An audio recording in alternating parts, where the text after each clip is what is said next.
សួរលោកស្រីនិងកញ្ញាសូមស្វាគមន៍លោកអ្នកមកកាន់កម្មវិធីព័ត៌មានរបស់វិទ្យុបារាំងអន្តរជាតិ AFE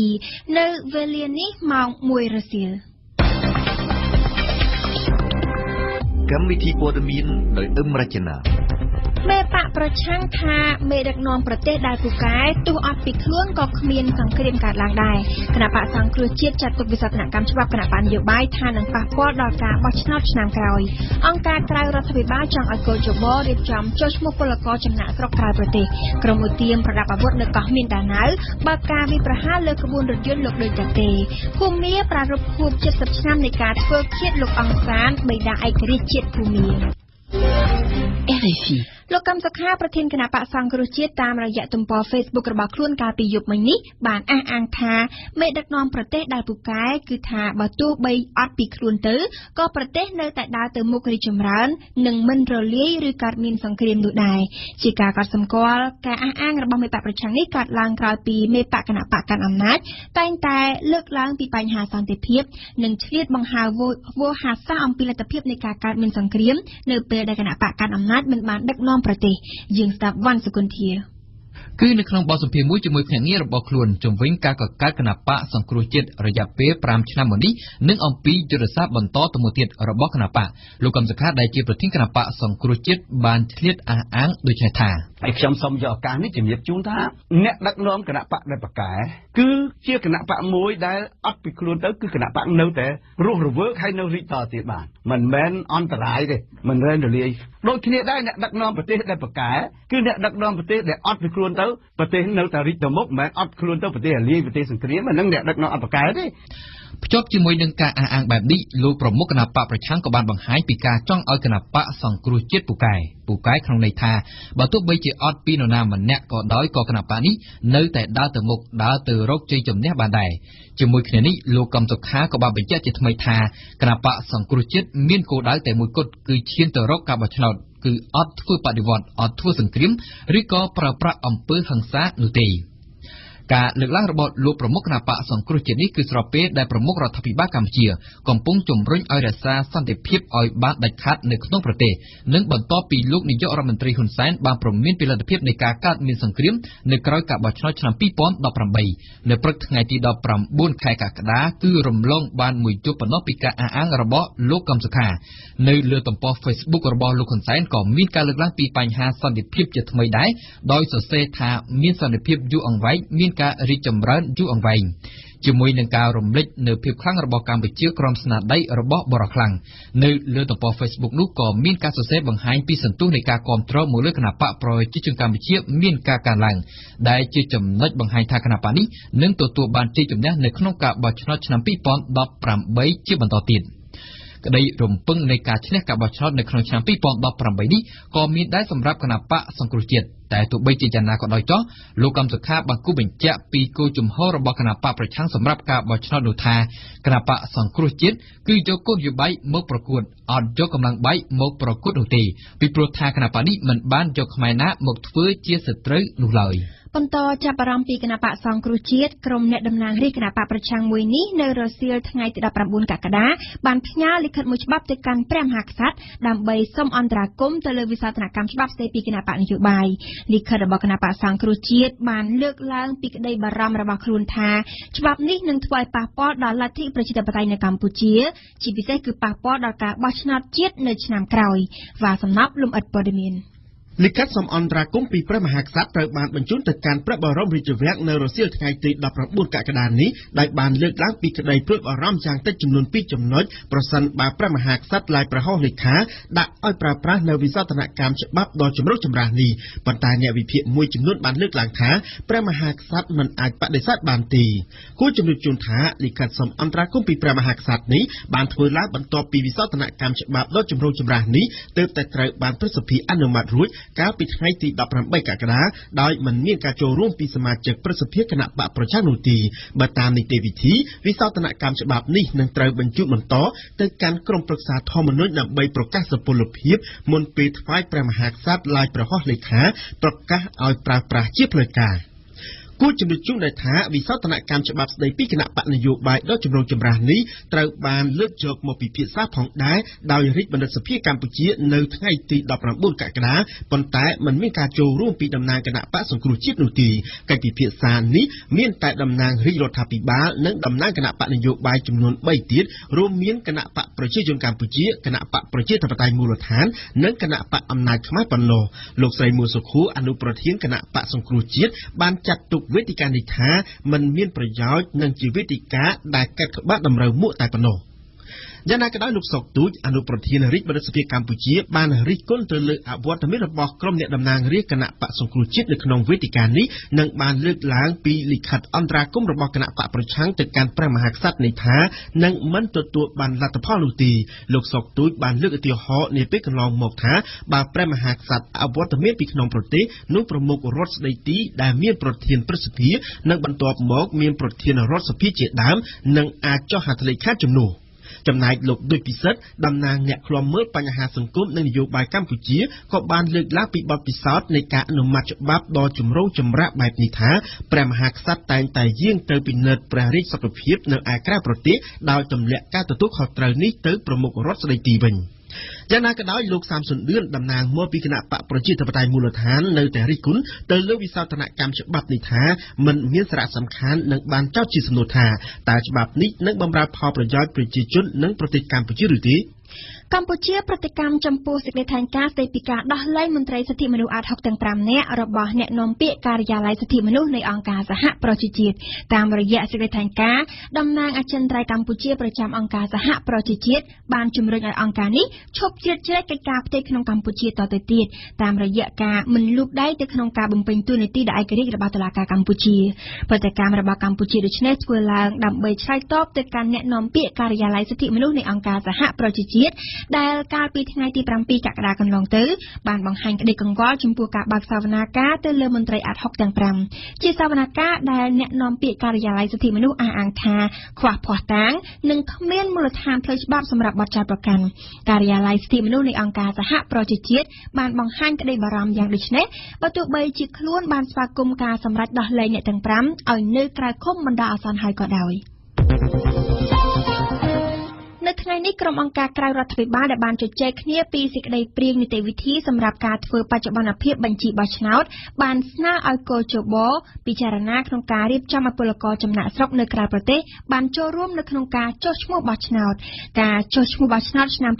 2017ដែលក្រុងរៀបចំធ្វើចាប់ពីថ្ងៃទី1ខែកញ្ញាខាងមុខនេះតទៅសឿងភិរៈរីកាលោក$10,000នាយកប្រតិបត្តិមជ្ឈមណ្ឌលសម្ព័ន្ធការងារនិងសិទ្ធិមនុស្សបានថ្លែងថាដើម្បីធានាសិទ្ធិពលករចំណាក់ស្រុកទៅធ្វើការនៅក្រៅប្រទេសអាចបោះឆ្នោតបានគឺមានតែការបង្កើតការិយាល័យចុះឈ្មោះបោះឆ្នោតនិងបោះឆ្នោតនៅតាមស្ថានទូតឬស្ថានអគ្គកុងស៊ុលនៅក្នុងប្រទេសនោះលោកបន្ថែមថាកោជបក៏អាចបង្កើតការិយាល័យចុះឈ្មោះនិងបោះឆ្នោតនៅតាមបណ្ដោយព្រំដែនសម្រាប់ពលករដែលធ្វើការនៅក្នុងប្រទេសថៃក្នុងឱកាសនៃការជជែកគ្នាពីសេចក្តីព្រាងបទបញ្ជានិងនីតិវិធីសម្រាប់ការធ្វើបច្ចុប្បន្នភាពបញ្ជីបោះឆ្នោតនិងចុះឈ្មោះបោះឆ្នោតឆ្នាំ2017នៅថ្ងៃទី19ខែកក្កដាលោកតុលាបន្ថែមថាកន្លងមករដ្ឋាភិបាលថៃក៏ធ្លាប់បើកឱកាសឲ្យពលករខ្មែរបានចុះឈ្មោះបោះឆ្នោតនិងបោះឆ្នោតដែរប៉ុន្តែរដ្ឋាភិបាលកម្ពុជាមិនបានធ្វើសំណើជាផ្លូវការទៅរដ្ឋាភិបាលថៃទេក្នុងពេលរៀបចំបញ្ជីបោះឆ្នោតថ្មីកាលពីឆ្នាំ2016កន្លងទៅក្រុមអង្គការក្រៅរដ្ឋាភិបាលក៏ធ្លាប់បានលើកឡើងពីសំណើខាងលើនេះដែរនេះគឺជាលើកទី2ហើយដែលក្រុមអង្គការសង្គមស៊ីវិលបានស្នើឲ្យកោជបរៀបចំចុះឈ្មោះបោះឆ្នោតពលករចំណាក់ស្រុកនៅក្រៅប្រទេសក្នុងឱកាសធ្វើបច្ចុប្បន្នភាពបញ្ជីឈ្មោះបោះឆ្នោតសម្រាប់ការបោះឆ្នោតជ្រើសតាំងតំណាងរាស្ត្រឆ្នាំ2018ខាងមុខនេះលោកវ៉ាន់ពៅប្រធានសមាគមសេដ្ឋកិច្ចក្រៅប្រព័ន្ធឲ្យដឹងថាពលករខ្មែរដែលធ្វើការនៅក្នុងប្រទេសម៉ាឡេស៊ីក៏បានទាមទារឲ្យមានការរៀបចំការិយាល័យចុះឈ្មោះនិងបោះឆ្នោតនៅក្នុងប្រទេសម៉ាឡេស៊ីដែរលោកស្នើកោជបទទួលយកសំណើនេះទៅពិចារណា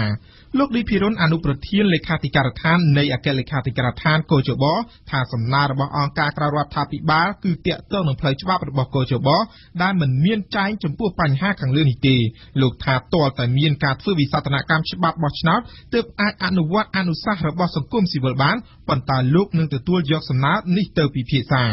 លោកសុនឆៃមន្ត្រីជាន់ខ្ពស់គណៈបកប្រឆាំងបានបញ្ជាក់ថាបើការងារមួយចំនួនពាក់ព័ន្ធនឹងច្បាប់ដែលតម្រូវឲ្យមានការកែប្រែមាត្រាណាមួយនោះ កជបអាចបញ្ជាក់ប្រាប់មកតំណាងរាស្ត្រដើម្បីស្នើឲ្យមានការកែប្រែច្បាប់នោះភ្លាមលោកថាកជបគួរតែស្នើថវិកាដើម្បីរៀបចំការិយាល័យចុះឈ្មោះនិងបោះឆ្នោតនៅតាមប្រទេសដែលមានពលករខ្មែរកំពុងធ្វើការនៅទីនោះបើតាមលោកមឿនដុល្លារនាយកប្រតិបត្តិនៃមជ្ឈមណ្ឌលសម្ព័ន្ធការងារនិងសិទ្ធិមនុស្សបច្ចុប្បន្នមានពលករខ្មែរដែលធ្វើការនៅប្រទេសថៃប្រមាណ1លាននាក់ម៉ាឡេស៊ីប្រមាណ 10,000 នាក់និងកូរ៉េខាងត្បូងប្រមាណ 50,000 នាក់បញ្ហាកសិផលពោតធ្លាក់ថ្លៃឆ្នាំនេះរដ្ឋាភិបាលនឹងដោះស្រាយដោយទម្លាក់ជំនួយជាថវិការហូតដល់ទៅ$50 លានក្នុងនោះមាន$27 លានជាទឹកប្រាក់សល់ពីការដោះស្រាយបញ្ហាស្រូវកាលពីឆ្នាំមុនបន្ថែមពីនេះក្រសួងពាណិជ្ជកម្មបានសម្រេចប្រើយុទ្ធសាស្ត្រមួយចំនួនដើម្បីដោះស្រាយបញ្ហាពោតក្នុងឆ្នាំ2017នេះបើតាមសេចក្តីជូនដំណឹងរបស់ក្រសួងពាណិជ្ជកម្មស្តីពីបញ្ហាកសិផលពោតនៅថ្ងៃទី18កក្កដាម្សិលមិញទីកញ្ញាជូនព័ត៌មានលោកកៅថាអគ្គនាយកធនាគារអភិវឌ្ឍជនបទបានលើកឡើងថាសម្រាប់ការដោះស្រាយបញ្ហាថវិកាកសិផលពោតឆ្នាំនេះគោលការណ៍របស់ធនាគារនឹងផ្ដល់កម្ចីសម្រាប់ទុនបង្វិលអនុទានវិនិយោគដល់ម្ចាស់សាយឡូក្នុងការប្រាក់ទាបជាងមុនពលគឺចន្លោះពី 5% ទៅ 7%គូបញ្ជាក់ថាបច្ចុប្បន្នធនាគារអភិវឌ្ឍជនបទមានទឹកប្រាក់ក្នុងដៃចំនួន$27 លានខណៈដែលរដ្ឋាភិបាលគ្រោងនឹងបង្កើនថវិកាបន្ថែមដល់ប្រមាណ$50 លានទន្ទឹមនឹងនេះក្រសួងពាណិជ្ជកម្មនឹងអនុវត្តលើវិធានការរយៈពេលខ្លីសហការជាមួយម្ចាស់សាយឡូដែលត្រូវការខ្ចីប្រាក់ដើម្បីទិញផលិតផលពោតធ្វើឡសម្ងួតនិងពង្រីកឃ្លាំងស្តុកពោតបន្ថែមក្រសួងបានបន្ថែមថាខ្លួននឹងចងក្រងរបាយការណ៍ដើម្បីស្នើសុំទៅរដ្ឋាភិបាលនិងស្ថាប័នពាក់ព័ន្ធទាំងអស់ឲ្យកាត់បន្ថយលើការចំណាយក្រៅផ្លូវការនានាឲ្យបានពេញលេញហើយក្រសួងបានបញ្ជាឲ្យភ្នាក់ងារគយនិងកម្មគ្រប់គ្រងឈប់យកកម្រៃលើការនាំចេញកសិផលពោតចាប់ពីពេលនេះតទៅបញ្ហាកសិផលពោតបានធ្លាក់ថ្លៃពី$440រៀលមកត្រឹម$360រៀលព្រោះតែអាកាសធាតុមិនអំណោយផលដោយមានភ្លៀងធ្លាក់ច្រើនដែលធ្វើឲ្យកសិករមានការលំបាកក្នុងការសម្ងួតកសិផលពោតក្រៅពីនេះកត្តាមួយចំនួនទៀតដែលធ្វើឲ្យពោតធ្លាក់ថ្លៃដែរមានដូចជាការចំណាយលើប្រាក់ក្រៅផ្លូវការទៅដល់មន្ត្រីពាក់ព័ន្ធតាមច្រកព្រំដែនកង្វះខាតហេដ្ឋារចនាសម្ព័ន្ធក្នុងការស្តុកពោតនិងបរិមាណផលិតលើសពីតម្រូវការទីផ្សារគួរបញ្ជាក់ថាខណៈពេលដែលតម្រូវការទីផ្សារកសិផលពោតនៅមានកម្រិតចំនួនកសិផលពោតឆ្នាំ2017មានការកើនឡើងខ្លាំងដល់ទៅ1លានតោនបើធៀបទៅនឹងឆ្នាំ2016មានចំនួនត្រឹមតែ10តោនប៉ុណ្ណោះដែលគិតជាទឹកប្រាក់ប្រមាណ$14 លានយើងផ្ដើមព័ត៌មានអន្តរជាតិនៅកោះមីនដាណៅភាគខាងត្បូងហ្វីលីពីនក្រុមឧទាមប្រដាប់អាវុធហៅឈ្មោះថាកងទ័ពប្រជាជនថ្មីបានបើកការវាយប្រហារទៅលើក្បួនរថយន្តរបស់ប្រធានាធិបតីដូចតាក់ទេនៅថ្ងៃពុធនេះបណ្ដាលឲ្យអង្គរៈចំនួន4នាក់រងរបួសប៉ុន្តែបើតាមអាជ្ញាធរការបាញ់ប្រហារនេះមិនបានប៉ះពាល់ដល់លោកប្រធានាធិបតីហ្វីលីពីនទេព្រោះលោកមិនបានស្ថិតនៅក្នុងក្បួនរថយន្តនោះឡើយនៅប្រទេសថៃតុលាការព្រហ្មទណ្ឌថៃនៅថ្ងៃពុធនេះនឹងប្រកាសសាលក្រមទៅលើចុងចោទចំនួន103នាក់តាក់ទងទៅនឹងសំណុំរឿងជួញដូរមនុស្សកាលពីឆ្នាំ2015លើជនអន្តោប្រវេសន៍រ៉ូហីងយ៉ានិងបង់ក្លាដែសរាប់ពាន់នាក់ដែលត្រូវបានរកឃើញនៅក្នុងព្រៃនៃប្រទេសថៃសូមជម្រាបថាជនត្រូវចោទត្រូវតុលាការចាត់ប្រកាន់ពីបទល្មើសជួញដូរមនុស្សជំរិតទារប្រាក់និងសម្លាប់មនុស្សទោសទណ្ឌសម្រាប់បទល្មើសទាំងនេះគឺអាចធ្ងន់ធ្ងររហូតដល់ទៅអនុវត្តទោសប្រហារជីវិតឯណោះប្រទេសវៀតណាមបានប្រកាសនៅថ្ងៃពុធនេះថាសត្វខ្លាឃ្មុំចំនួន 1000 ក្បាលនឹងត្រូវជួយសង្គ្រោះពីកសិដ្ឋានចិញ្ចឹមសត្វខុសច្បាប់នៅទូទាំងប្រទេសអាជ្ញាធរវៀតណាមអះអាងថាយុទ្ធនាការជួយរំដោះសត្វខ្លាឃ្មុំទ្រង់ទ្រាយធំលើកនេះនឹងបញ្ចប់ការឃុំឃាំងខ្លាឃ្មុំទុកសម្រាប់ធ្វើថ្នាំដោយខុសច្បាប់សូមជម្រាបថាការឃុំឃាំងខ្លាឃ្មុំនៅក្នុងកសិដ្ឋានក្នុងប្រទេសវៀតណាមត្រូវបានក្រុមអ្នកការពារសិទ្ធិសត្វបរិហារថាមានលក្ខណៈឃោរឃៅជាទីបំផុតចំណែកប្រទេសភូមានៅថ្ងៃពុធនេះបានប្រារព្ធខួប70ឆ្នាំនៃការធ្វើឃាតលោកអង្សានបិតាឯករាជ្យជាតិរបស់ភូមាការរំលឹកខួបនៃការស្លាប់របស់លោកអង្សាននេះធ្វើឡើងចំពេលដែលកូនស្រីរបស់លោកគឺលោកស្រីអង្សានស៊ូជីកំពុងតែដឹកនាំប្រទេសភូមាក្រោមនាមជាប្រមុខការទូតអាជ្ញាធរពួកបះបោរផ្ដាច់ទឹកដីនិយមនៅប៉ែកខាងកើតអ៊ុយក្រែនដែលប្រឆាំងនឹងអំណាចនៅក្រុងគៀវបានប្រកាសនៅថ្ងៃអង្គារម្សិលមិញថាក្រុងបង្កើតជារដ្ឋថ្មីទុកសម្រាប់ជំនួសរដ្ឋអ៊ុយក្រែនបច្ចុប្បន្នហើយប្រទេសថ្មីនេះនឹងមានរដ្ឋធានីស្ថិតនៅក្នុងតំបន់ដែលក្រោមការត្រួតត្រារបស់ពួកគេចំណែកក្រុងគៀវប្រតិកម្មដោយចំអកឲ្យថារឿងដែលមាននេះគ្រាន់តែជាឈុតល្ខោនផ្សារណាត់នៃពួកអាយ៉ងក្រេមឡាំងតែប៉ុណ្ណោះយើងស្ដាប់កៅឆាយា ស្របនឹងគម្រោងបង្ហាញដោយពួកទីមរុស្ស៊ីនិយមប្រទេសថ្មីនេះដែលគ្មានភពសំណាងនឹងឃើញថ្ងៃឡើយនឹងត្រូវបង្កើតឡើងតាមផ្លូវប្រជាមតិពេញលើដែនដីអ៊ុយក្រែនហើយត្រូវប្រសិទ្ធិនាមថាម៉ាឡូរ៉ូសៀឬរុស្ស៊ីតូចពាក្យប្រើចំនួនស្ដេចសារដើម្បីសម្គាល់ទឹកដីអ៊ុយក្រែនបច្ចុប្បន្នប្រទេសថ្មីនឹងរួមក្តោបអ៊ុយក្រែនសពថ្ងៃលើកលែងទៅទៀតកោះគ្រីមេដែលបានភ្ជាប់ខ្លួនទៅហើយទៅនឹងរុស្ស៊ីកាលពីខែមីនាឆ្នាំ2014ហើយរដ្ឋធានីវាគឺក្រុងដុនេស្កតែម្ដងដែលជាកំពែងការពារមួយសែនមុំរបស់ពួកផ្ដាច់ទឹកដីនិយមចំណែកក្រុងគៀវនឹងមានលក្ខន្តិកៈជាមជ្ឈមណ្ឌលប្រវត្តិសាស្ត្រនិងវប្បធម៌រដ្ឋធម្មនុញ្ញនៃរដ្ឋអនាគតត្រូវបានបង្ហាញថ្ងៃអង្គារ18កក្កដាដោយមេដឹកនាំសាធារណរដ្ឋបះបោស្វ័យប្រកាសដុនេត DNR លោក Alexander Zakharchenko ចេញផ្សាយដោយទីភ្នាក់ងារព័ត៌មានពួកផ្ដាច់ទឹកដីរដ្ឋធម្មនុញ្ញនេះបញ្ជាក់ថាពួកអ្នកតំណាងនៃសាធារណរដ្ឋស្វ័យប្រកាសដុនេតនិងលូកាន់ព្រមទាំងបណ្ដាតំណាងនៃខេត្តចំនួន19ពីក្នុងចំណោមខេត្តទាំង25របស់អ៊ុយក្រែនបានព្រមព្រៀងគ្នាដើម្បីប្រកាសបង្កើតរដ្ឋថ្មីដែលនឹងបន្តគេពីអ៊ុយក្រែនសប្តាហ៍ថ្ងៃប៉ុន្តែការប្រកាសយ៉ាងទាន់ហន់អំពីគម្រោងបង្កើតរដ្ឋថ្មីនេះបានញ៉ាំងមេដឹកនាំសាធារណរដ្ឋបះបោស្វ័យប្រកាសលូកាន់ LNR គឺលោក Igor Plotnitsky ឲ្យគាត់អន់ចិត្តមកពីគេមិនសួរយោបល់គាត់ឯណាជាប្រតិកម្មភ្លាមភ្លើតលោករដ្ឋមន្ត្រីការបរទេសអ៊ុយក្រែន Pavlo Klimkin លើទំព័រ Twitter ខ្លួនបានហៅរឿងដែលមានដោយចំអកបញ្ឈឺចិត្តថាគ្រាន់តែជាឈុតល្ខោនផ្សារណាត់នៃពួកអាយ៉ងក្រែមឡាំងពាក្យថាម៉ាឡូរ៉ូសៀធ្វើឲ្យនឹកឃើញពាក្យថា Novorossiya ឬរុស្ស៊ីថ្មីប្រើដល់វិមានក្រំឡាំងនាប៉ុន្មានខែដំបូងនៃសង្គ្រាមនៅតំបន់ខាងកើតអ៊ុយក្រែនសម្រាប់សម្គាល់ខេត្តបះបោរុស្ស៊ីនិយមនៅប៉ែកខាងកើតនិងខាងត្បូងប្រទេសនេះក្នុងភ្លើងចំនួនជាង3ឆ្នាំកន្លងទៅរវាងពួកផ្ដាច់ទឹកដីរុស្ស៊ីនិយមនិងកងទ័ពរដ្ឋាភិបាលអ៊ុយក្រែនមានមនុស្សធ្លាក់ខ្លួនស្លាប់ជាង 10,000 នាក់ទៅហើយក្រុងគីវនិងបច្ចឹមលោកចៅរុស្ស៊ីថាចេះតែគ្រប់គ្រងដោយផ្ដល់លុយនិងអាវុធដល់ពួកឧទាមនៅទីនោះប៉ុន្តែម៉ូស្គូរមែងបដិសេធច្រានចោលការចោទប្រកាន់នេះឆ្នាំ2017នេះបារាំងជាប់ចំណាត់ថ្នាក់លេខ1ថាជាប្រទេសមានអំណាច soft power ពលគឺប្រទេសដែលមានឥទ្ធិពលទៅលើវិស័យសំខាន់ៗនៅក្នុងពិភពលោកតែមិនរាប់បញ្ចូលវិស័យយោធាទេអាមេរិកបានធ្លាក់ចំណាត់ថ្នាក់ដល់លំដាប់ថ្នាក់ទី3ខណៈអង់គ្លេសជាប់លំដាប់ថ្នាក់ប្រទេស soft power ទី2ព្រំសឿន ស៊ូរីណា រីកាការសិក្សាដាក់ចំណាត់ថ្នាក់ប្រទេស Soft Power នេះរៀបចំឡើងដោយមជ្ឈមណ្ឌលផ្នែកការទូតនៃសាកលវិទ្យាល័យ California ភាគខាងត្បូងនិងដោយខុទ្ទកាល័យផ្នែកប្រឹក្សាទំនាក់ទំនងទីក្រុង Portland នៅសហរដ្ឋអាមេរិកបារាំងបានជាប់ចំណាត់ថ្នាក់លេខ1ថាជាប្រទេសមានអំណាច Soft Power អង់គ្លេសជាប់ចំណាត់ថ្នាក់លេខ2សហរដ្ឋអាមេរិកជាប់ចំណាត់ថ្នាក់លេខ3អាល្លឺម៉ង់លេខ4ហើយចំណាត់ថ្នាក់លេខ5បានទៅលើប្រទេសកាណាដាប្រទេសដែលមានអំណាច Soft Power ជាប្រទេសដែលមានឥទ្ធិពលក្នុងវិស័យសំខាន់ៗលើឆាកអន្តរជាតិដូចជាផ្នែកនយោបាយសេដ្ឋកិច្ចវប្បធម៌ប៉ុន្តែមិនរាប់បញ្ចូលវិស័យយោធាទេការសិក្សាដាក់ចំណាត់ថ្នាក់នេះក៏ផ្ដោតផងដែរទៅលើទស្សនៈយល់ឃើញអន្តរជាតិចំពោះប្រទេសនោះចំពោះផ្នែកការទូតប្រព័ន្ធព័ត៌មានវិទ្យាឬក៏ការទទួលភ្ញៀវទេសចរបរទេសជាដើមបារាំងដែលមានចំណាត់ថ្នាក់លេខ5ឆ្នាំ2016បានឡើងមកដល់លេខ1នាំមុខគេវិញសម្រាប់ឆ្នាំ2017នេះការជាប់ឆ្នោតរបស់លោក Emmanuel Macron ជាប្រធានាធិបតីបារាំងវ័យក្មេងត្រឹម39ឆ្នាំជាអ្នកកណ្ដាលនិយមជាអ្នកគាំទ្រនយោបាយអឺរ៉ុបធ្វើឲ្យបារាំងមានភាពស្វាហាប់ធ្វើឲ្យបារាំងជាប្រទេស soft power នាំមុខគេលោក Macron ជាប្រធានាធិបតីវ័យក្មេងបំផុតក្នុងប្រវត្តិប្រធានាធិបតីបារាំងប៉ុន្តែមិនមែនមានតែចំណុចប្រធានាធិបតីនេះតែមួយមុខទេបារាំងជាប់ចំណាត់ថ្នាក់ជាប្រទេស soft power ក៏ដោយសារបារាំងមានប្រវត្តិល្អផ្នែកបណ្ដាញការទូតដែរលើពីនេះទៀតបារាំងជាប្រទេសទេសចរទី1ក្នុងពិភពលោកឆ្នាំ2016កន្លងទៅអ្នកទេសចរមកទស្សនានៅបារាំងមានចំនួនរហូតដល់82លាន5សែននាក់បើទោះជាប្រទេសបារាំងជាប្រទេសរងការគំរាមកំហែងភេរវកម្មក្តីសហរដ្ឋអាមេរិកបានធ្លាក់ពីចំណាត់ថ្នាក់ជាប្រទេសមានឥទ្ធិពលលេខ1មកដល់លេខ3ឆ្នាំ2017នេះដោយសារការឡើងកាន់អំណាចរបស់លោក Donald Trump លោក Trump ប្រកាន់ជំហរគិតផលប្រយោជន៍ជាតិអាមេរិកមុនគេម្ល៉េះហើយទើបរុញសហរដ្ឋអាមេរិកឲ្យធ្លាក់ចំណាត់ថ្នាក់បែបនេះ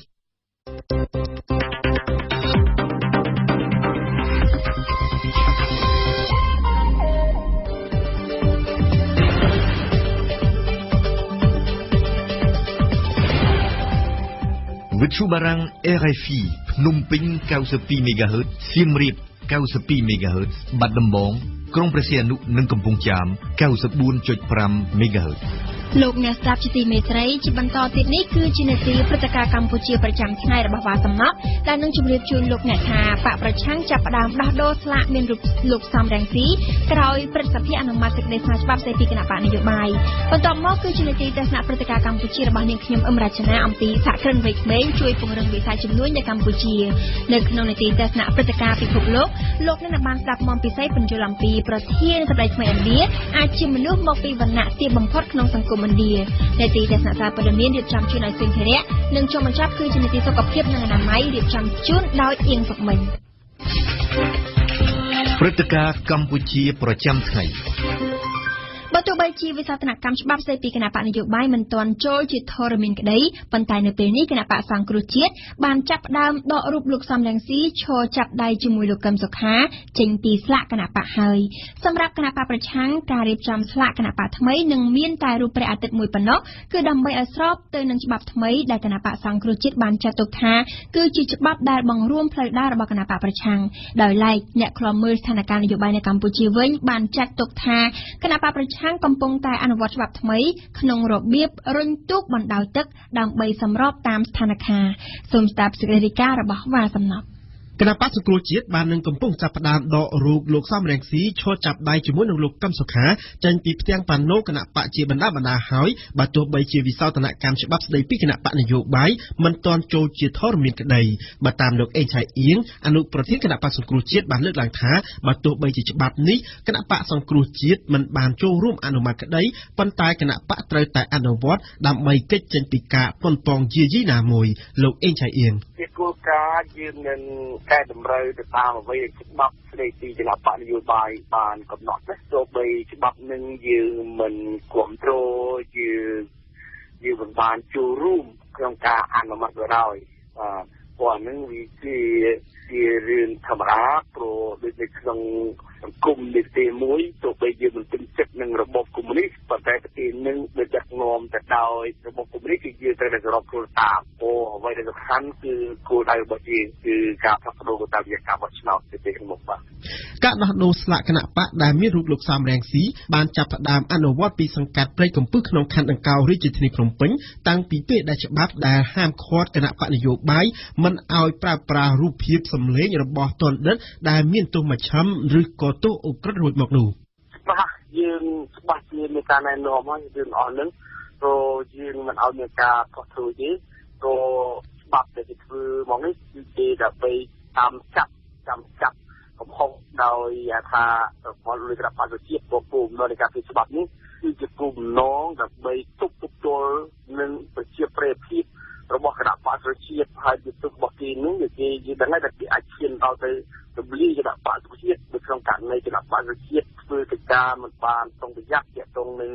តាក់ទងជាមួយនឹងអ្វីដែលជាបាត់បង់របស់ច្បាប់នឹងបាទអញ្ចឹងយើងក៏គណៈបកប្រជាជាតិគឺយើងត្រូវដើរនៅលើផ្លូវមួយដែលយើងប្រយ័ត្នប្រយែងមិនឲ្យគេយកលេសដើម្បីបំផ្លាញនៅអត្តបំណងរបស់យើងនេះបាទប៉ុន្តែលោកសុកអេសានអ្នកនាំពាក្យគណៈបកប្រជាជនកម្ពុជាបានលើកឡើងថាច្បាប់នេះមិនបានសំដៅតែទៅលើគណៈបកសង្គ្រោះជាតិតែមួយនោះទេលោកសុកអេសានខ្ញុំថាហ្នឹងជារឿងគាត់គិតរបស់គាត់អាហ្នឹងជារឿងគាត់ធ្វើអីជារឿងគាត់ទៅធ្វើម៉េចឲ្យពេលណាដែលច្បាប់ចូលជាធរណែនមានអាហ្នឹងទៅបានវាមានគេហៅថាវិសាលភាពគាត់ថាគេហៅថាសុពលភាពនៃការអនុវត្តអាហ្នឹងត្រង់គាត់ធ្វើមុនធ្វើក្រោយច្បាប់ចូលជា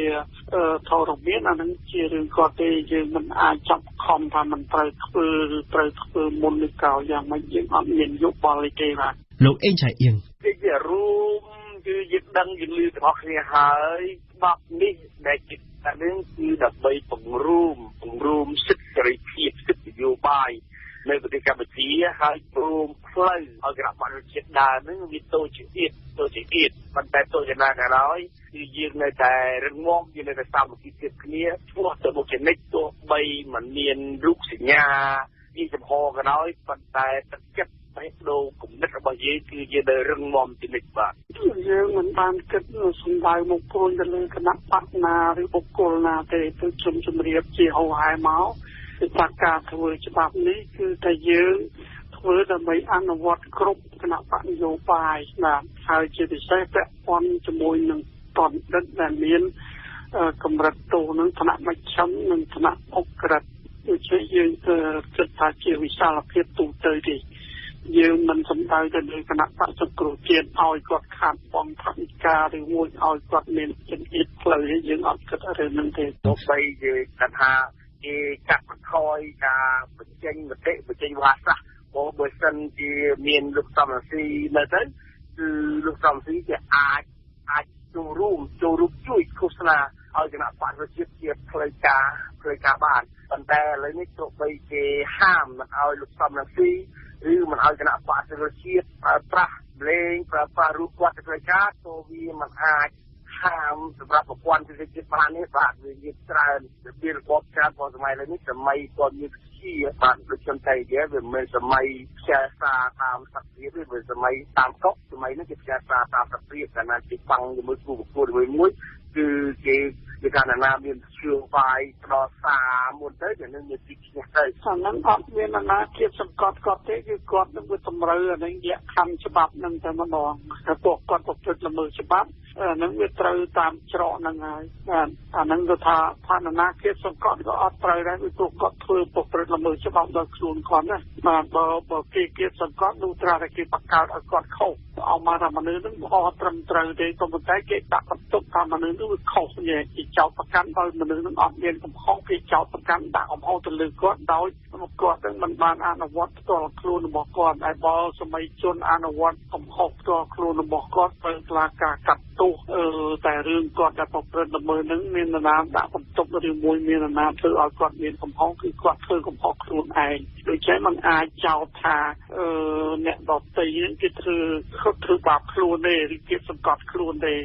ចំណែកឯលោកបណ្ឌិតច័ន្ទវិបុលអ្នកវិភាគនយោបាយនិងជាសាស្ត្រាចារ្យផ្នែកវិទ្យាសាស្ត្រនយោបាយបានលើកឡើងថាច្បាប់នេះនឹងប៉ះពាល់ដល់គណៈបកប្រឆាំងប៉ុន្តែការដករូបភាពរបស់លោកសំរងស៊ីចេញពីគណៈបកនឹងមិនប៉ះពាល់ដល់ប្រជាប្រិយភាពធ្ងន់ធ្ងរដល់គណៈបកប្រឆាំងនោះទេផ្ទុយទៅវិញគណៈបកនេះអាចនឹងទទួលបានការគាំទ្រច្រើនថែមទៅវិញលោកច័ន្ទវិបុលទីមួយគណៈបកដែលបានធ្វើវិសោធនកម្មដែលមានអំណាចក្នុងការធ្វើវិសោធនកម្មនោះបានបង្ហាញអំពីការភ័យ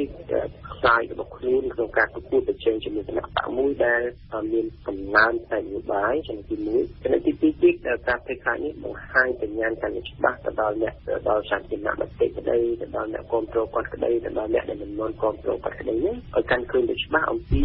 ភាពខ្វះខាតនៃសមត្ថភាពក្នុងការប្រកួតប្រជែងផ្នែកនយោបាយតាមបែបប្រជាធិបតេយ្យតែចំណុចទី3ទៀតវាអាចជាឱកាសមួយដើម្បីផ្ដល់ឲ្យគណៈបកទៅជាពិសេសគណៈបក្សសង្គ្រោះជាតិដែលប្រជាពលរដ្ឋយល់ឃើញថាគណៈបកមិនមានការឆ្លើយតបដោយហិង្សាអញ្ចឹងសម្លេងរបស់គណៈបក្សសង្គ្រោះជាតិខ្ញុំឃើញថានៅក្នុងទម្រង់នេះអាចធ្វើឲ្យការគ្រប់គ្រងទៅលើគណៈបក្សសង្គ្រោះជាតិកើនជាងមុនខ្ញុំបាទនេះ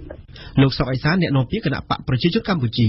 ដោយខ្ញុំជម្រាបហោហាយមកហើយថាច្បាប់នេះមានវិសាលភាពអនុវត្តសម្រាប់គ្រប់គណៈបកនយោបាយដែលមានអត្ថិភាពនៅកម្ពុជាយើងអានេះយើងអនុវត្តដោយស្មើភាពតែអ្វីដែលពាក់ព័ន្ធនឹងគណៈបកណាមួយដែលមានចែងនៅក្នុងច្បាប់អាហ្នឹងវាត្រូវតែគណៈបកនោះមើលឃើញខ្លួនឯងហ្នឹងតើអនុវត្តត្រឹមត្រូវឬមិនត្រឹមត្រូវបាទដើម្បីធ្វើយ៉ាងណាពីព្រោះថាពាក្យថាតន់ដិតហើយគឺថាអ្នកដែលត្រូវកាត់ទោសដោយតុលាការហើយមានសាលក្រមស្ថាពរពីតុលាការអញ្ចឹងទេគឺថាគណៈតន់ដិតហើយវាបាត់បង់សិទ្ធិពលរដ្ឋខាងនយោបាយហើយលោកបណ្ឌិតច័ន្ទវិបុលបើយើងមើលលទ្ធផលនៃការបោះឆ្នោតក្នុងឆ្នាំ2013ហើយនិងលទ្ធផលបោះឆ្នោតឆ្នាំ2017ហើយជាពិសេសក្នុងឆ្នាំ2017នេះគឺលោកសំរងស៊ីអត់មានវត្តមាននៅក្នុងប្រទេសទេហើយខ្ញុំយល់ថាប្រជាពលរដ្ឋក្តីអ្នកដែលគ្រប់គ្រងគណៈបក្សសង្គ្រោះជាតិក្តីខ្ញុំមិនអាចធ្វើការវិតម្លៃទេប៉ុន្តែខ្ញុំយល់ថាការដាក់តាំងរូបភាពនេះមិនមានផលអីប្រះប្រើទេអ្វីដែលមានផលចំណេញឬក៏ជាការតាក់ទាញនេះគឺគោលនយោបាយហើយនិងប្រតិបត្តិការរបស់គណៈបក្សសង្គ្រោះជាតិទៅវិញ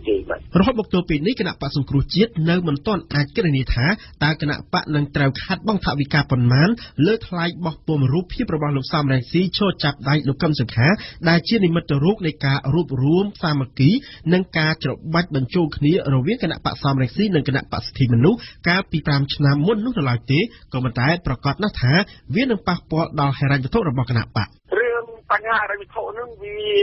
ប៉ះពាល់ហើយព្រោះយើងដឹងថា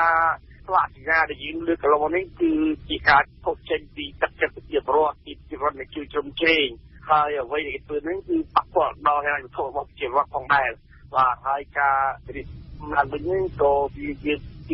ទៅលើការចូលរួមជួយពីប្រជាពលរដ្ឋផងដែរបាទបើតាមមន្ត្រីគណៈបកប្រឆាំងរូបសញ្ញារបស់គណៈបកសង្គ្រោះជាតិនឹងមិនមានរូបភាពរបស់លោកសំរងស៊ីនិងលោកកឹមសុខាភ្ជាប់ជាមួយទៀតនោះទេពលគឺអំណះតទៅគណៈបកប្រឆាំងដ៏ធំនៅកម្ពុជានេះនឹងមានតែរូបព្រះអាទិត្យរះតែមួយប៉ុណ្ណោះលោកអេងឆៃអៀងវា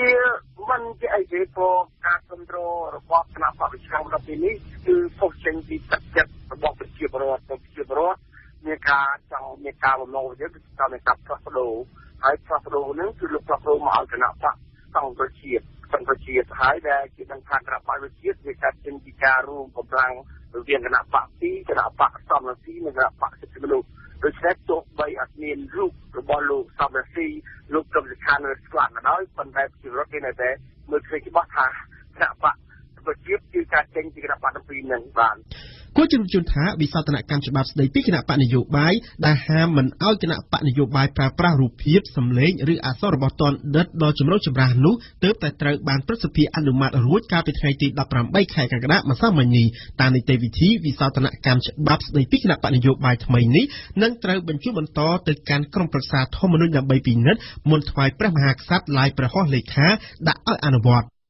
កម្មវិធីនេះសហការឧបត្ថម្ភដោយសាលាអន្តរជាតិ Bluebird ជាសាលាឯកទេសខាងអប់រំនិងអភិវឌ្ឍកុមារតូចដែលផ្ដល់បរិយាកាសសិក្សានិងការថែទាំល្អទទួលចុះឈ្មោះកុមារពីអាយុ2ឆ្នាំដល់6ឆ្នាំចំពោះកម្មវិធីសិក្សាមត្តេយអន្តរជាតិគឺយកតាមស្តង់ដារប្រទេសអង់គ្លេស Sinvenju ជាក្រុមហ៊ុនលក់កាហ្វេធម្មជាតិឈានមុខគេនិងមានតែមួយគត់នៅកម្ពុជា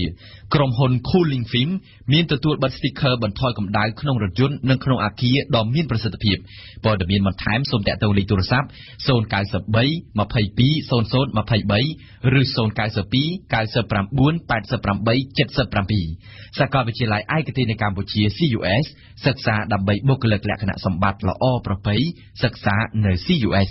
កាហ្វេ Funon សញ្ញាមេដៃកាហ្វេធម្មជាតិសុទ្ធឈ្ងុយឆ្ងាញ់ផលិតដោយក្រុមយុវជនយុវនារីខ្មែរ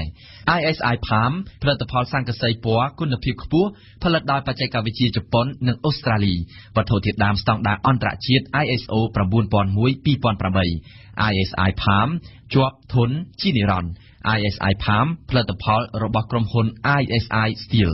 និងថ្នាំផ្សិត Trichoderma ប្រើថ្នាំផ្សិត Trichoderma ចំណាយតិចចំណេញច្រើនទាំងសុខភាពនិងថវិកាព័ត៌មានបន្ថែមសូមទាក់ទងលេខទូរស័ព្ទ012 588 135និង012 599 246ទេសនាព្រឹត្តិការណ៍កម្ពុជាពីមួយឆ្នាំទៅមួយឆ្នាំគេសង្កេតឃើញយុវជនកាន់តែច្រើនបានហក់ចូលប្រឡូកនៅក្នុងវិស័យជំនួញក្រុមសហគ្រិនវ័យក្មេងនេះជាទូទៅនិយមធ្វើជំនួញតាមរបៀបថ្មីដែលមានលក្ខណៈទំនើបនិងស្តង់ដារខុសពីរបៀបធ្វើជំនួញបែបគ្រួសាររបស់សហគ្រិនខ្មែរជំនាន់ចាស់សម្រាប់អ្នកសេដ្ឋកិច្ចនិន្នាការថ្មីនេះកំពុងតែជួយធ្វើឲ្យវិស័យជំនួញនៅកម្ពុជារីកធំធាត់កាន់តែឆាប់រហ័សនិងរឹងមាំសូមស្ដាប់បទវិភាគរបស់នាងខ្ញុំអឹមរចនាប៉ុន្មានឆ្នាំចុងក្រោយនេះគេសង្កេតឃើញថាអាហារដ្ឋានហាងកាហ្វេបែបទំនើបសាលារៀនឯកជននិងហាងលក់គ្រឿងអេឡិចត្រូនិកមួយចំនួនធំសុទ្ធតែត្រូវបានបង្កើតឡើងដោយក្រុមអ្នកជំនាញវ័យក្មេងនិយាយបែបម្យ៉ាងយុវជនកម្ពុជាបច្ចុប្បន្នបានចាប់អារម្មណ៍ខ្លាំងក្នុងការធ្វើជំនួញនិងអាជីវកម្មទាំងនេះគឺជានិន្នាការមួយថ្មីទៀតនៅកម្ពុជាជានិន្នាការមួយថ្មីពីព្រោះក្នុងពេលកន្លងមកយុវជនខ្មែរតាមរយៈអធិបុលរបស់ឪពុកម្ដាយផងពួកគេមាននិន្នាការចូលបម្រើការងារជាមន្ត្រីរាជការបន្ទាប់មកគឺការធ្វើការងារក្នុងក្រុមហ៊ុនឯកជននិងបច្ចុប្បន្ននេះពួកគេចង់ធ្វើជាម្ចាស់សហគ្រាសឬក្រុមហ៊ុនខ្លួនឯងឥឡូវនេះដោយសារតែការវិវត្តនៃសង្គមនិងផ្នត់គំនិតនៃការគិតគូររបស់យុវជនទៅតាមបរិបទនៃសង្គមផងការធ្វើជំនួញទោះក្នុងទ្រង់ទ្រាយធំក្តីតូចក្តីគឺជាចំណាប់អារម្មណ៍របស់យុវជនក្រុមយុវជនមួយចំនួនបានបង្កើតហាងលក់ទំនិញអនឡាញខណៈដែលពួកគេកំពុងតែសិក្សានៅមហាវិទ្យាល័យនេះមិនត្រឹមតែជាជំនួញនៅក្នុងក្របខ័ណ្ឌនៃប្រទេសកម្ពុជាប៉ុណ្ណោះទេប៉ុន្តែក្រុមយុវជនបានបង្កើតផ្សារអនឡាញនេះដើម្បីលក់សម្លៀកបំពាក់ស ស្បែកជើងនិងគ្រឿងអលង្ការសម្រាប់អតិថិជនខ្មែរដោយភ្ជាប់ទំនាក់ទំនងជាមួយអ្នកលក់ដុំនៅបរទេសថែមទៀតផងជាពិសេសគឺនៅប្រទេសថៃក៏ដូចជាប្រទេសចិនជាការពិតហើយថាការធ្វើជំនួញរបស់សហគ្រិនវ័យក្មេងខ្មែរភាគច្រើនចាប់ផ្ដើមក្នុងរូបភាពតូចតាចនិងចំណាយប្រាក់ទុនតិចប៉ុន្តែយ៉ាងណាក៏ដោយវត្តមានរបស់ពួកគេកំពុងតែធ្វើឲ្យមានការផ្លាស់ប្ដូរទិដ្ឋភាពនៅក្នុងវិស័យជំនួញកម្ពុជាទីមួយគេមិនត្រូវភ្លេចទេថាក្រមយុវជនអ្នកជំនួញសម័យថ្មីភាគច្រើនសុទ្ធតែមានមូលដ្ឋានទ្រឹស្ដីនៃជំនួញដែលពួកគេបានរៀននៅសាកលវិទ្យាល័យតាមរយៈទ្រឹស្ដីទាំងនេះពួកគេនឹងលុបចោលបន្តិចម្ដងនៅរបៀបគ្រប់គ្រងជំនួញតាមបែបគ្រួសារមានន័យថាគំនិតថ្មីរបស់អ្នកជំនួញវ័យក្មេងគឺការរៀបចំជំនួញតាមប្រព័ន្ធបច្ចេកវិទ្យានិងប្រព័ន្ធគណនេយ្យភាពទី2និយាយអំពីគំនិតឬរបៀបនៃការធ្វើជំនួញរបស់យុវជនដដែលសហគ្រិនជំនាន់ថ្មីភាគច្រើនមាននិន្នាការដាក់ហ៊ុនចូលគ្នាដើម្បីធ្វើជំនួញនេះហើយគឺជានិន្នាការទូទៅនៃជំនួញនៅលើពិភពលោកប្រយោជន៍នៃការដាក់ទុនរួមគ្នានេះគឺនឹងធ្វើឲ្យជំនួញទាំងនោះមានទ្រង់ទ្រាយធំច្បាស់លាស់និងមាននិរន្តរភាពហើយនឹងអាចមានឱកាសរីកធំធាត់ច្រើនឡើងថែមទៀតផងទី3ការបង្កើតអាជីវកម្មដោយខ្លួនឯងនេះនឹងមានប្រយោជន៍ក្នុងការបង្កើតការងារផងនិងការពង្រឹងសេដ្ឋកិច្ចគ្រួសាររបស់សហគ្រិនវ័យក្មេងផងនិងទី4នៅក្នុងន័យសេដ្ឋកិច្ចការចូលប្រឡូករបស់យុវជនកាន់តែច្រើនឡើងនៅក្នុងវិស័យជំនួញធ្វើឲ្យមានការប្រកួតប្រជែងខ្លាំងការប្រកួតប្រជែងខ្លាំងនឹងធ្វើឲ្យតម្លៃទំនិញធ្លាក់ចុះគុណភាពទំនិញកាន់តែល្អនិងសេវាកម្មកាន់តែរហ័សទាន់ចិត្តនេះគឺជាផលល្អសម្រាប់អ្នកប្រើប្រាស់ហើយនៅពេលដែលកម្ពុជាមានអាជីវកម្មច្រើនប្រភេទយ៉ាងដូចនេះវាក៏បង្កើតឱកាសដល់វិនិយោគិនបរទេសដើម្បីពួកគេអាចចាប់ដៃគូធ្វើជំនួញជាមួយពាណិជ្ជករនិងអាជីវករខ្មែរផងដែរទាំងអស់នេះសុទ្ធសឹងតែជាចំណុចវិជ្ជមានដែលអាចកើតចេញពីវត្តមាននៃក្រុមសហគ្រិនវ័យក្មេងយ៉ាងណាក៏ដោយអ្នកសេដ្ឋកិច្ចបានណែនាំឲ្យអ្នកជំនួញវ័យក្មេងដែលមានថាមពលនិងកម្លាំងកាយព្រមទាំងកម្លាំងចិត្តខ្លាំងនេះយកចិត្តទុកដាក់ទៅលើការធ្វើផែនការជំនួញឲ្យបានច្បាស់លាស់មុននឹងចាប់ផ្ដើមបើកអាជីវកម្មរបស់ពួកគេសម្រាប់អ្នកសេដ្ឋកិច្ចផែនការជំនួញច្បាស់លាស់គឺជាមូលដ្ឋានគ្រឹះសម្រាប់អាជីវកម្មថ្មីថ្មោងដែលជួយធានានូវភាពជោគជ័យជៀសផុតពីការបិទទ្វារទៅវិញបន្ទាប់ពីបានដំណើរការរយៈពេលខ្លីទស្សនៈព្រឹត្តិការណ៍ពិភពលោក សមាជិកសភាសហព័ន្ធនិងសភាតាមរដ្ឋនៅប្រទេសឥណ្ឌាបានបោះឆ្នោតជ្រើសរើសប្រធានាធិបតីថ្មីរបស់ឥណ្ឌាកាលពីថ្ងៃច័ន្ទកន្លងទៅមានបេក្ខជនពីររូបគឺជាមនុស្សមកពីសហគមន៍ដាលីតឬដែលជាប្រជាជនស្ថិតក្នុងវណ្ណៈទាបជាងគេបំផុតនៅក្នុងសង្គមហិណ្ឌូឥណ្ឌានេះគឺជាលើកទី2ហើយដែលឥណ្ឌាកំពុងឈានទៅបោះឆ្នោតជ្រើសរើសប្រធានាធិបតីដែលមានវណ្ណៈទាបជាងគេបំផុតនេះខណៈដែលប្រជាជនវណ្ណៈដាលីតនេះរស់នៅក្នុងភាពក្រីក្រតោកយ៉ានឹងត្រូវបានមនុស្សវណ្ណៈផ្សេងទៀតមើលងាយជិះជាន់ជាទីបំផុតតែនេះអាចជាក្តីសង្ឃឹមថ្មីសម្រាប់ប្រជាជនដាលីតដែរឬទេសូមស្ដាប់សេចក្តីអធិប្បាយរបស់មុំពិសីលោក Pranab Mukherjee ប្រធានាធិបតីឥណ្ឌាបច្ចុប្បន្ននឹងត្រូវចាប់អាណត្តិនៅថ្ងៃទី24កក្កដាខាងមុខនេះសមាជិកសភាឥណ្ឌាទាំងសភានៅតាមរដ្ឋនិងសភាសហព័ន្ធត្រូវប្រជុំគ្នាបោះឆ្នោតជ្រើសរើសប្រធានាធិបតីថ្មីមកកាន់តំណែងរយៈពេល5ឆ្នាំទៅមុខការបោះឆ្នោតបានប្រព្រឹត្តទៅកាលពីថ្ងៃទី17កក្កដាដែលលទ្ធផលនឹងប្រកាសឲ្យដឹងនៅរវាងថ្ងៃទី20កក្កដាការបោះឆ្នោតជ្រើសរើសប្រធានាធិបតីឥណ្ឌាមានភាពស្មុគស្មាញបន្តិចដោយសារវាមិនមែនជាការបោះឆ្នោតដោយផ្ទាល់ជាសកលពីប្រជាពលរដ្ឋឥណ្ឌាទេគឺសមាជិកសភាឥណ្ឌាដែលបានទទួលអាណត្តិដោយការបោះឆ្នោតចំនួន 4896 នាក់ទើបមានសិទ្ធិចូលរួមបោះឆ្នោតជ្រើសរើសប្រធានាធិបតីឥណ្ឌាសូម្បីតែសមាជិកសភាដែលបានទទួលអាណត្តិដោយការតែងតាំងក៏មិនអាចបោះឆ្នោតបានដែរសម្រាប់សម្លេងឆ្នោតមួយសន្លឹកក៏មានតម្លៃពិន្ទុមិនដូចគ្នាដែរដូចជាសម្លេងឆ្នោតសមាជិកសភាសហព័ន្ធទាំងពីរអង្គមួយសន្លឹកមានតម្លៃចំនួន708ពិន្ទុរីឯសន្លឹកឆ្នោតសមាជិកសភាតាមរដ្ឋវិញគឺមានពិន្ទុខុសៗគ្នាអាស្រ័យលើចំនួនប្រជាជនតាមរដ្ឋរៀងៗខ្លួននេះជាលក្ខណៈពិសេសនៃប្រព័ន្ធបោះឆ្នោតឥណ្ឌាតែលក្ខណៈពិសេសសម្រាប់ការបោះឆ្នោតលើកនេះវិញគឺមានបេក្ខជនពីររូបដែលមានដើមកំណើតពីសហគមន៍ជនជាតិដាលីតឬជាក្រុមមនុស្សស្ថិតនៅក្នុងវណ្ណៈដែលទាបជាងគេបំផុតក្នុងសង្គមឥណ្ឌាបេក្ខជនទាំងពីរនោះ គឺលោករ៉ាមណាតគូវិននិងលោកស្រីមីរ៉ាគូម៉ាលោករ៉ាមណាតគូវិនអាយុ71ឆ្នាំតំណាងឲ្យសម្ព័ន្ធភាពគណៈបកប្រជាធិបតេយ្យជាតិដែលជាក្រុមគណៈបកអភិរក្សនិយមដឹកនាំដោយបកលោកនាយរដ្ឋមន្ត្រីនរេនદ્រា ម៉ូឌីលោកគូវិនគឺជាកូនកសិករក្នុងវណ្ណៈដាលីតមានស្រុកកំណើតនៅតំបន់កានពូរដ្ឋឧត្តរប្រទេសលោកបានរៀនសូត្រខ្លាចជាមេធាវីហើយបានសម្រេចចូលប្រឡូកក្នុងឆាកនយោបាយដោយបានជាប់ឆ្នោតជាសមាជិកព្រឹទ្ធសភាចំនួន2ដងនិងធ្លាប់ធ្វើជាអភិបាលរដ្ឋពិហានៅភូមិខាងកើតជាប់នឹងប្រទេសនេប៉ាល់ចំណែកលោកស្រីមីរ៉ាគូម៉ាវិញមានអាយុ72ឆ្នាំជាបេក្ខជនបញ្ជូនមកដោយសម្ព័ន្ធភាពកំណែទម្រង់និយមលោកស្រីក៏ជាអ្នកច្បាប់ហើយធ្លាប់ធ្វើជាមន្ត្រីការទូតអស់រយៈពេល15ឆ្នាំមុននឹងក្លាយជាប្រធានសភាជាន់ទាបឥណ្ឌាលោកស្រីក៏ធ្លាប់ធ្វើជាសមាជិកសភានិងជារដ្ឋមន្ត្រីជាច្រើនដងឪពុកលោកស្រីគឺជាសកម្មជននយោបាយឥណ្ឌាមួយរូបដែលបានតស៊ូការពារសិទ្ធិប្រជាជនឥណ្ឌាវណ្ណៈដាលីតបើតាមការប៉ាន់ស្មានគឺលោករ៉ាមណាតគូវិតដែលគេរំពឹងថានឹងបានជោគជ័យក្លាយជាប្រធានាធិបតីថ្មីរបស់ឥណ្ឌាក្នុងពេលនេះលោកនរេនદ્រា ម៉ូឌីបានសរសេរគាំទ្របេក្ខភាពលោកគូវិននៅលើទំព័រ Twitter ថា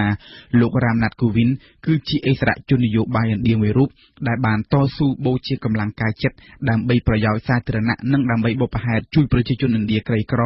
និងប្រជាជនដែលត្រូវសង្គមមិនយកចិត្តទុកដាក់ជាការពិតណាស់ទោះបេក្ខជនណានឹងឈ្នះក៏ដោយចុះតែអ្វីដែលសំខាន់គឺឥណ្ឌានឹងអាចមានប្រធានាធិបតីដែលជាមនុស្សមកពីវណ្ណៈដាលីតសង្គមឥណ្ឌាដែលគោរពប្រពៃណីសាសនាហិណ្ឌូយ៉ាងតឹងតែងនោះគឺជាសង្គមដែលអយុត្តិធម៌បំផុតលើលោកប្រជាជនឥណ្ឌាត្រូវបែងចែកជា5វណ្ណៈទៅតាមលំដាប់គឺទី1វណ្ណៈព្រាហ្មណ៍ទី2វណ្ណៈក្សត្រទី3វណ្ណៈវៃស្យឬវណ្ណៈកណ្ដាលទី4វណ្ណៈសូត្រដែលជាវណ្ណៈទេសកលហើយចុងក្រោយបង្អស់គឺក្រុមមនុស្សក្រៅវណ្ណៈឬគ្មានវណ្ណៈដែលជាទូទៅគេហៅថាពួកមនុស្សដាលីតនេះឯងប្រជាជនវណ្ណៈដាលីតគឺជាប្រជាជនដែលក្រីក្រលំបាកបំផុតនៅឥណ្ឌាបើទោះបីជាភាពស្មើគ្នាត្រូវបានចែងការពារក្នុងរដ្ឋធម្មនុញ្ញឥណ្ឌាក៏ដោយតែការពិតជាក់ស្ដែងពួកដាលីតតែងតែត្រូវបានវណ្ណៈផ្សេងទៀតមើលងាយរើសអើងនិងជិះជាន់ក្នុងជីវភាពប្រចាំថ្ងៃឧទាហរណ៍អ្នកភូមិដាលីតមិនត្រូវគេអនុញ្ញាតឲ្យប្រើទឹកម្ដងជាមួយអ្នកភូមិវណ្ណៈផ្សេងឡើយពួកដាលីតត្រូវគេអនុញ្ញាតឲ្យធ្វើការងារណាដែលលំបាកនិងអន់ថយបំផុតដូចជាការងារបោសជូតកើបលាមករបស់អ្នកវណ្ណៈផ្សេងជាដើមពួកដាលីតគ្មានសិទ្ធិមានដីធ្វើស្រែចម្ការទេយ៉ាងណាមិញករណីរំលោភនិងសម្លាប់លើស្ត្រីវណ្ណៈដាលីតពីសំណាក់មនុស្សប្រុសវណ្ណៈផ្សេងទៀតតែងតែកើតមានឡើងជាញឹកញាប់ដោយពុំមានការឈឺឆ្អាលរោគយុត្តិធម៌ពីសំណាក់អាជ្ញាធរឥណ្ឌាឡើយតំណែងប្រធានាធិបតីឥណ្ឌាគ្រាន់តែជានិមិត្តរូបតែប៉ុណ្ណោះអំណាចដឹកនាំប្រទេសទាំងស្រុងគឺស្ថិតនៅក្នុងដៃនាយករដ្ឋមន្ត្រីលោកនរេនદ્រា ម៉ូឌីត្រូវបានគេមើលឃើញថាបានគ្រប់គ្រងនិងបញ្ជូនបេក្ខជនលោកគូវិនដែលជាមនុស្សមកពីវណ្ណៈដាលីត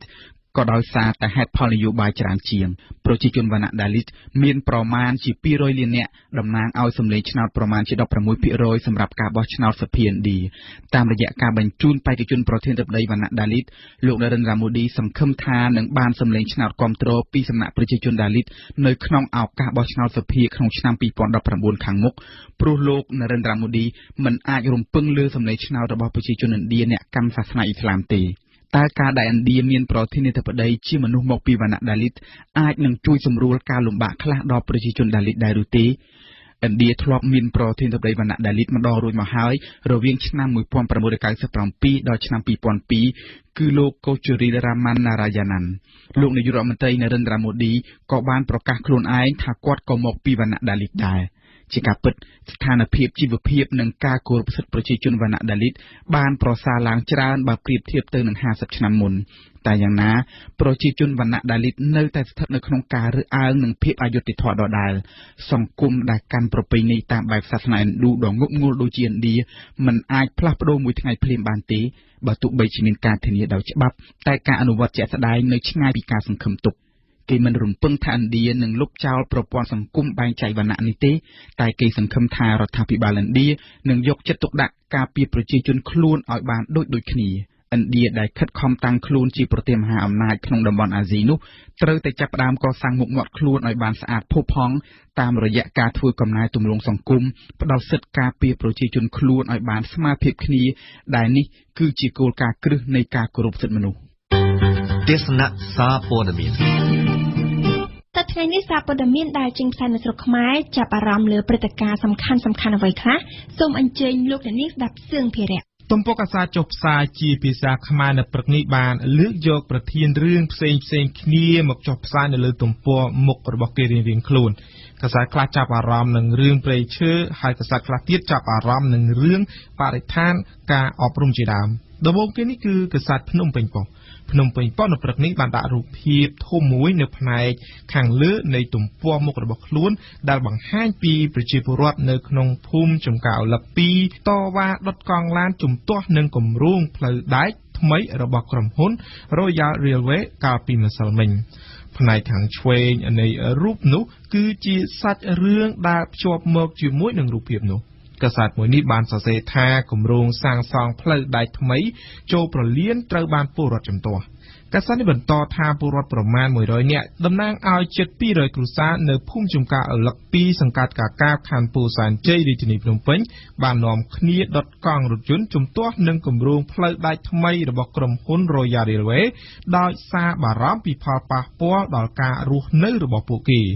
ក្រៅពីរឿងខាងលើនេះភ្នំពេញប៉ុស្តិ៍ក៏បានចាប់អារម្មណ៍នឹងរឿងចំណូលព្រៃឈើដែរដោយកាសែតនេះបានចុះផ្សាយរឿងដោយចំណងជើងថាចំណូលសួយសារពីព្រៃឈើកើនទ្វេដងតែមានទឹកប្រាក់ត្រឹមតែជាង$4 លានអាមេរិកខាងក្រោមចំណងជើងរឿងមួយនេះភ្នំពេញប៉ុស្តិ៍បានសរសេរថាចំណូលសួយសារពីផលអនុផលព្រៃឈើក្នុងរយៈពេល6ខែឆ្នាំ2017នេះបានកើនឡើងទ្វេដងតែមានទឹកប្រាក់ត្រឹមតែជាង$4 លាននៅពេលដែលករណីបទល្មើសព្រៃឈើនិងសត្វព្រៃបានថយចុះខណៈដែលមានការកត់សម្គាល់ថាការប្រព្រឹត្តអំពើពុករលួយក្នុងការរកស៊ីឈើខុសច្បាប់នៅតែបន្តកើតមានឡើងជាប្រព័ន្ធបន្ទាប់ពីរឿងព្រៃឈើដែលត្រូវចុះផ្សាយដោយកាសែតភ្នំពេញប៉ុស្តិ៍នោះយើងក្រឡេកទៅមើលរឿងមួយទៀតដែលត្រូវបានចុះផ្សាយដោយកាសែតខ្មែរថាមជាភាសាអង់គ្លេសខ្មែរថាមនៅព្រឹកនេះបានដាក់រូបភាពសកម្មភាពប្រមូលសម្រាមរបស់ក្រុមយុវជនមួយនៅក្នុងខេត្តសៀមរាបរូបភាពនេះបានដាក់ស្ទើរតែពេញមួយទំព័រមុខរបស់កាសែតខ្មែរថាមបានសរសេរសាច់រឿងថាយុវជនរាប់រយនាក់បាននាំគ្នាចូលរួមធ្វើសមាធិហើយបន្តចូលរួមសម្អាតបរិស្ថាននៅក្នុងខេត្តសៀមរាបក្រឡេកទៅមើលកាសែត Cambodia Daily នៅព្រឹកនេះវិញកាសែតដ៏តូចមួយនេះមិនបានឲ្យតម្លៃលើរឿងជួញដូរព្រៃឈើឬបរិស្ថានអ្វីទេប៉ុន្តែកាសែតបានងាកមកចាប់អារម្មណ៍នឹងរឿងនយោបាយកាសែតនេះសរសេរថាគណៈបកប្រឆាំងចាប់ផ្ដើមផ្លាស់ប្ដូរស្លាកសញ្ញាគណៈព្រឹទ្ធសភាបោះឆ្នោតអនុម័តសេចក្តីស្នើច្បាប់ស្តីពីគណៈបកនយោបាយ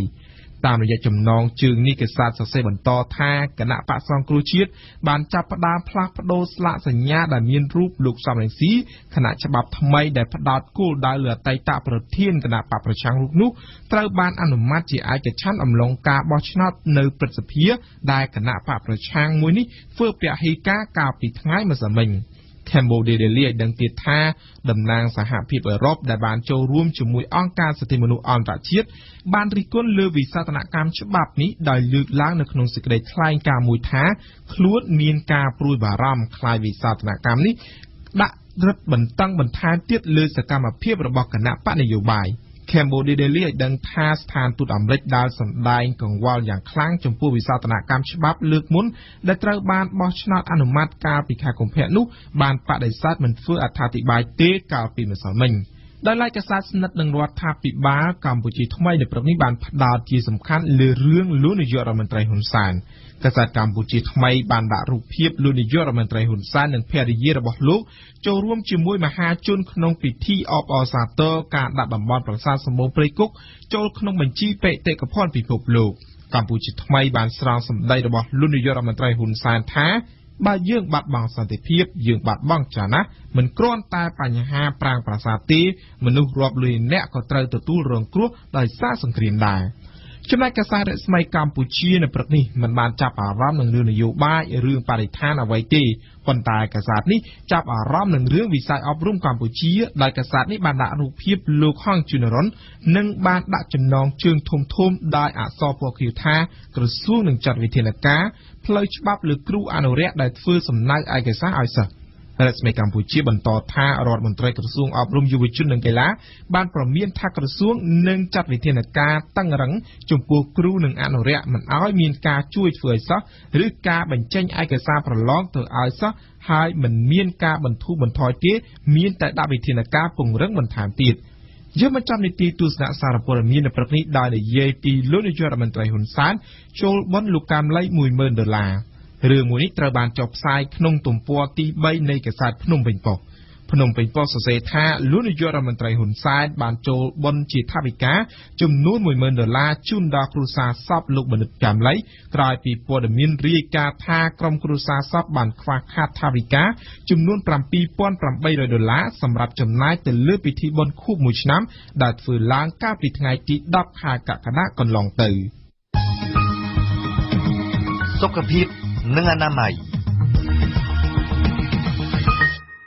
កម្មវិធីសុខភាពរបស់វិទ្យុបារាំងអន្តរជាតិធ្លាប់បានជម្រាបជូនលោកអ្នកស្ដាប់រួចហើយអំពីគុណប្រយោជន៍និងគុណវិបត្តិនៃកាហ្វេកាលពីសប្តាហ៍មុនការសិក្សាពីថ្មីមួយនៅអឺរ៉ុបនិងមួយទៀតនៅអាមេរិកបានបង្ហាញថាអ្នកទទួលទានកាហ្វេ3ពែងក្នុងមួយថ្ងៃមានអាយុវែងជាងអ្នកមិនពិសាសោះតើការសិក្សានេះសំអាងអ្វីនិងពន្យល់យ៉ាងម៉េចខ្លះតើគួរឲ្យជឿទុកចិត្តដែរឬទេអៀងសុកមិញនឹងធ្វើការអធិប្បាយលម្អិតជូនលោកអ្នកនាងជ្រាបគុណប្រយោជន៍នៃការទទួលទានកាហ្វេជាប្រចាំចំពោះសុខភាពដែលធ្លាប់តែជាប្រធានបទនៃការតស៊ូនិងជជែកគ្នាតាំងពីយូរយារណាស់មកហើយត្រូវបានបញ្ជាក់ជាថ្មីឡើងវិញតាមរយៈការសិក្សាថ្មីបន្ថែមពីទៀតការទទួលទានកាហ្វេប្រមាណពី3ពែងក្នុងមួយថ្ងៃជាប្រចាំបើទោះបីជាកាហ្វេនោះគ្មានជាតិកាហ្វេអ៊ីនក៏ដោយក៏ទំនងជាអាចជួយឲ្យអ្នកបរិភោគមានអាយុវែងជាងអ្នកដែលមិនទទួលទានកាហ្វេសោះ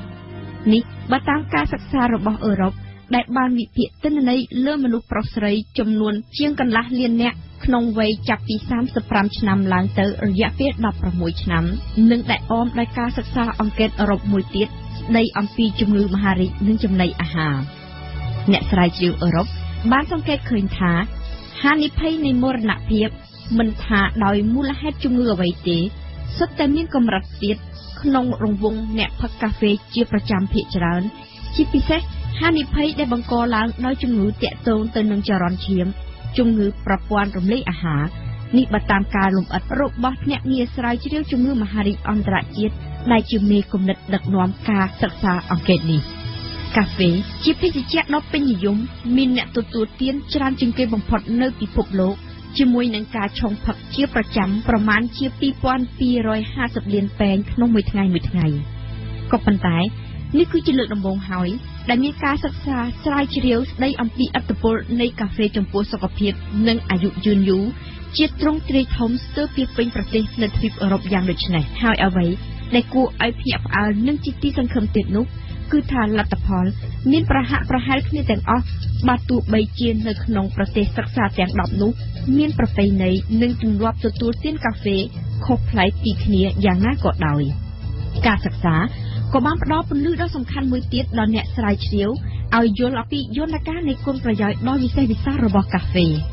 អ្នកទទួលទានកាហ្វេគ្មានជាតិកាហ្វេអ៊ីនក៏បានទទួលផលល្អនិងមានអាយុវែងដែរនេះសូមបញ្ជាក់ឲ្យឃើញថាកាហ្វេមានគុណប្រយោជន៍ខ្ពស់មិនមែនដោយសារតែសារធាតុកាហ្វេអ៊ីនដ៏សន្ធឹកសន្ធាប់នៅក្នុងកាហ្វេនោះទេតែគឺមកពីកាហ្វេមានផ្ទុកសារធាតុអង់ទីអុកស៊ីដង់ច្រើនខ្លាំងណាស់ដែរសារធាតុអង់ទីអុកស៊ីដង់នេះត្រូវបានគេដឹងនិងទទួលស្គាល់យ៉ាងជាក់លាក់ថាមានតួនាទីសំខាន់ខ្លាំងណាស់ក្នុងការទប់ស្កាត់ជំងឺមហារីកនេះបើតាមការគូបញ្ជាក់របស់អ្នកស្រាវជ្រាវដដែល